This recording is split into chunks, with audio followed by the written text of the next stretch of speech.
Համենայն դեպս Հայաստանի երրորդ հանրապետության պատմության մեջ գրեթե վստահ է, որ խանութ վարչապետի ցուցումով չի փակվել, իմ ունեցած տեղեկատվությամբ այդ խանութը այլևս չի աշխատում, և այդպես է եղել, որովհետև Փաշինյանը հանձնարարել է ձև գտեք, փակեք, այլևս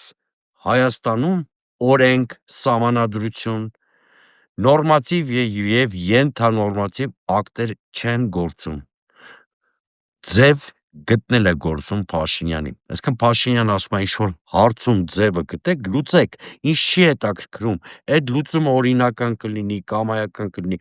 մաքուր տիպիկ անձնակենտրոն ավտորիտար իշխանություն, որտեղ